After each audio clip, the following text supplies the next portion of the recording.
안녕하세요. 오늘 우리가 함께 떠나볼 이야기는 바로 물과의 장대한 싸움을 통해 천상의 도시라는 이름을 얻게 된 곳, 항저우의 역사입니다. 혹시 이런 상상 해보셨나요? 마르코 폴로가 그토록 극찬했던 화려한 천상의 도시가 사실은 거친 파도가 몰아치던 바다 한가운데였다면요? 정말 놀랍지 않나요? 바로 이 질문에서부터 항저우의 이야기는 시작됩니다. 네, 맞습니다.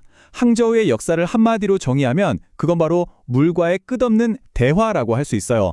때로는 정말 거칠게 맞서 싸우고 또 때로는 지혜롭게 길을 내주면서 수천 년 동안 이어져 온 거죠. 이 대화가 어떻게 도시의 운명을 만들었는지 지금부터 그 이야기 속으로 한번 들어가 보시죠. 자, 그럼 첫 번째 이야기부터 시작해 볼까요? 전설이 역사가 되는 아주 극적인 순간, 바로 고대 물관리, 즉 치수의 시작에 관한 이야기입니다. 중국 신화하면 우임금의 치수 전설을 빼놓을 수 없죠. 끝없이 범람하는 홍수를 다스려서 나라의 기틀을 세운 영웅이잖아요. 전설에 따르면 바로 그 우임금이 이곳 항저우에 배를 댔다고 해요. 오랫동안 이건 그저 신화로만 여겨졌는데요. 정말 놀라운 일이 벌어집니다. 바로 그 시대의 유적인 량주 문화유적지에서 거대한 댐의 흔적이 발견된 거예요. 전설이 고고학적 증거와 만나는 순간이었죠. 이게 무려 5,000년 전의 일입니다. 5,000년 전, 이 까마득한 옛날에 이미 이렇게 정교한 수리 시스템을 갖췄다는 건 이 지역 사람들이 얼마나 일찍부터 물과 깊은 대화를 시작했는지 보여주는 거죠. 이건 단순히 살아남기 위한 몸부림을 넘어서 자연을 이해하고 또 관리하려는 문명의 위대한 첫걸음이었습니다. 자, 이제 두 번째 장으로 넘어가 보겠습니다.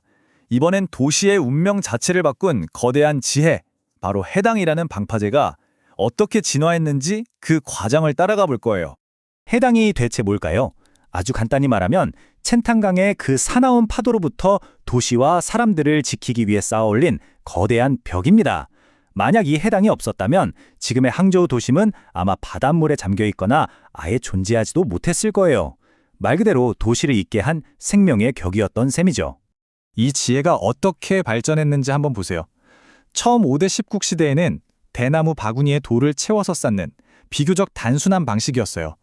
그러다 송나라 때는 나무를 겹겹이 쌓아 올리는 공법으로 발전하고 마침내 명청시대에 이르면 정교하게 다듬은 돌로 아주 견고한 벽을 쌓아 올리는 수준까지 이릅니다. 수백 년에 걸쳐서 기술을 쌓고 또 쌓은 결과물이자 거친 자연 앞에서 결코 포기하지 않았던 인간 의지의 상징이라고 할 수 있겠죠? 자, 이렇게 물을 다스리는 데 성공하자 어떤 일이 벌어졌을까요? 세 번째 장에서는 운하가 어떻게 항저우를 천상의 도시로 만들었는지 그 눈부신 결과를 한번 확인해 보겠습니다. 드디어 항저우의 잠재력이 폭발합니다. 중국 대륙을 남북으로 잇는 거대한 대운하의 종점이 되면서 중국 전역에 온갖 귀한 물건들이 이곳으로 쏟아져 들어오기 시작했죠. 자연스럽게 세계 각국의 상인들이 모여드는 국제 무역항으로 성장했고요. 최근에 발굴된 저 아름다운 원나라 시대의 도자기들 좀 보세요. 이게 바로 그 시절의 번영을 보여주는 아주 생생한 증거인 거죠. 당시 번영이 어느 정도였는지는 이 한마디면 충분할 것 같습니다. 바로 마르코 폴로가 남긴 말인데요. 그는 항저우를 세계에서 가장 화려하고 고귀한 도시라고 불렀습니다. 이방인의 눈에 비친 당시 항저우의 위상이 어땠는지 정말 실감이 나지 않으세요? 하지만 여러분, 도시의 역사가 이렇게 거대한 이야기로만 채워져 있는 건 아니잖아요.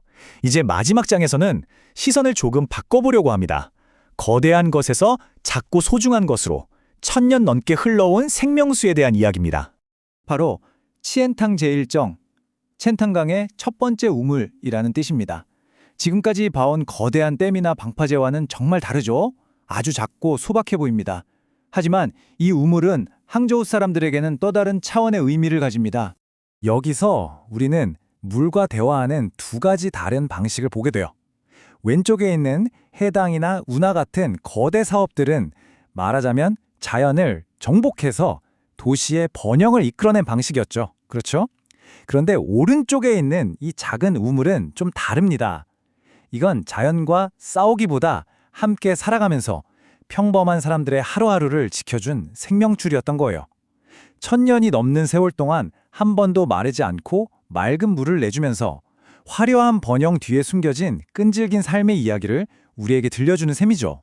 결국 이렇게 놓고 보면 항저우의 역사는 이 모든 것을 아우르는 물과의 끝없는 대화 그 자체입니다.